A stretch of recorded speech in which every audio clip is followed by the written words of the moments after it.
Hi guys! Welcome to MANABU online textbook. Do you remember our grammar video, the noun 1 wa, noun 2 des pattern? So these are the example sentences for those sentence pattern.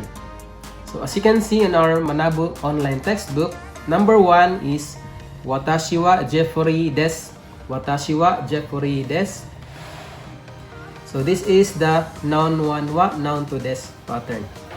Next, number 2, Ban-san wa gakusei de wa arimasen. Ban-san wa gakusei de wa arimasen. Mr. Ban is not a student. So, des and ja arimasen or de wa arimasen. Des is the affirmative or the positive sentence. Then, the opposite is de wa arimasen or ja arimasen. So, number 3, noun wa, noun 2 desu ka? Jeffrey-san wa kiyoshi desu ka? Jeffrey-san wa kiyoshi desu ka? So, talking about Jeffrey-san, particle wa, and kiyoshi desu ka, is he a teacher? Next, number 4, Ruth-san mo kaishain desu. Ruth-san mo kaishain desu. Miss Ruth, then the particle mo, it means also kaishain desu, is also a company employee.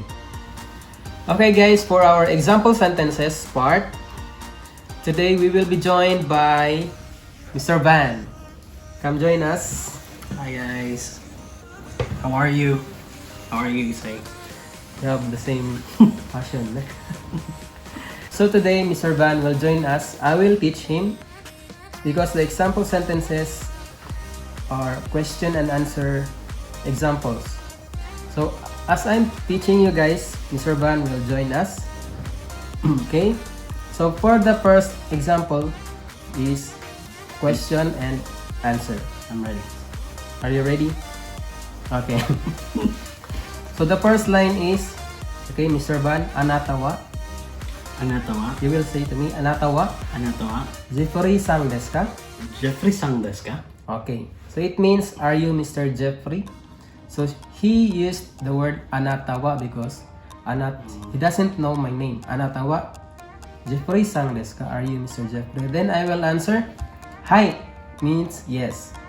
Watashi wa Jeffrey desu, or I can omit the word watashi wa and just simply answer, hi Jeffrey desu. Yes, I'm Jeffrey. So once again, Anata wa Jeffrey-san desu ka? hi, watashi wa Jeffrey desu. Now guys, we will change roles. So I will be the one who asks, anata wa ban-san desu ka? Hi, watashi wa Ban desu. Hi, example sentence number 2. So first I will read, Jeffrey-san wa gakusei desu ka? Next, iie, watashi wa gakusei ja arimasen. So Ban-san will ask me, Jeffrey-san wa gakusei desu ka? iie, watashi wa gakusei ja arimasen. Then you can also follow with the correct answer. I answered iie, watashi wa gakusei ja arimasen. I am not student. Then I can follow with watashi wa kiyoshi desu. I am a teacher. Again, let's change role. Ban-san wa gakusei desu ka? Iya, watashi wa gakusei ja arimasen. It means I am not a student. Then Mr. Ban is, Watashi wa YouTuber desu. okay, Mr. Ban followed his answer with the correct answer. He's a YouTuber. So he said, iie, watashi wa gakusei ja arimasen. I am not student. Then he added, watashi wa YouTuber desu. I am a YouTuber. Example number 3. Ayumu-san wa ginkoin desu ka? Iie, Ayumu-san wa ginkoin ja arimasen. Isha desu. So I will ask Ban-san. We will replace Ayumu-san with Ban-san. Ban-san wa ginkoin desu ka? Iya, ginkoin ja arimasen. Watashi wa YouTuber desu. Example number 4. Ano kata wa donata desu ka? Nirton-san desu. Tokyo Daigaku no gakusei desu. So, Ban will say the question. Ano katawa donata desu ka? Ano katawa donata desu ka? Milton-san desu. Tokyo Daigaku no sensei desu. That is Mr. Milton. He's a teacher at Tokyo University. So, if you guys remember the particle no, like Tokyo Daigaku no sensei desu, the noun one no noun, the first noun is a group or organization, a school or a company, then the particle no and the position. For example, Tokyo Daigaku no sensei. Tokyo Daigaku is Tokyo University, particle no sensei, a teacher at Tokyo University. Example number 5. Janjiro-san wa kyoshi desu ka? So we're asking about Miss Janjel, that is she a teacher? The answer is hai, kyoshi desu. So I will ask Mr. Ban, Janjiro-san wa kyoshi desu ka? Hai, kyoshi desu. Example number 6. Josh-san mo kyoshi desu ka? Iie, gakusei desu. So, is Mr. Josh a teacher? Iie, gakusei desu. No, he's a student. Josh-san mo kyoshi desu ka? Iie, gakusei desu. Okay. Example number 7. Bibian-chan wa nansai desu ka? 14 sai desu. So, I will ask Mr. Van, Bibian-chan wa nansai desu ka? 14歳です。 14 years old.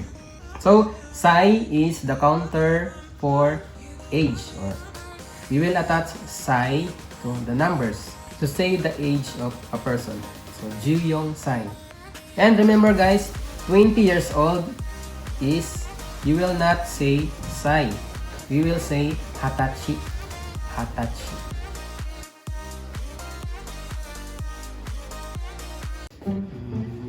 Ohayou gozaimasu. 田中さん、おはようございます。こちらはジャフリーさんです。はじめまして、ジェフリーです。フィリピンから来ました。どうぞよろしく。田中コミです。どうぞよろしく。Okay, now guys, let's jump to lesson 1, exercise A. I will read the example sentences and you will follow me. Watashi wa Jeffrey desu. Watashi wa Jeffrey desu. I am Jeffrey. Next line. Watashi wa Kiyoshi desu. Watashi wa Kiyoshi desu. I am a teacher. Next line is, the subject is Ayumu-san. Ayumu-san wa Nihonjin desu. Ayumu-san wa Nihonjin desu. Miss Ayumu is a Japanese. Next, Ayumu-san wa Isha desu. Ayumu-san wa Isha desu. Miss Ayumu is a doctor. Number 2. Watashi wa Marcelo de wa arimasen. Watashi wa Marcelo de wa arimasen. I am not Marcelo. Next, Watashi wa Kiyoshi de wa arimasen. Or, Watashi wa Kiyoshi ja arimasen. I am not a teacher. Shina-san wa Nihonjin de wa arimasen. Shina-san wa Nihonjin ja arimasen. Miss Shina is not a Japanese. Next line. Shina-san wa gakusei ja arimasen. Shina-san wa gakusei ja arimasen. Miss Shina is not a student. Number 3. Ano hito wa Ruth-san desu ka? Ano hito wa Ruth-san desu ka? Is that person Miss Ruth? Next line. Ano hito wa Rhea-san desu ka? Is that Miss Leia? Or is that person Miss Leia? Now the interrogative, dare and donata.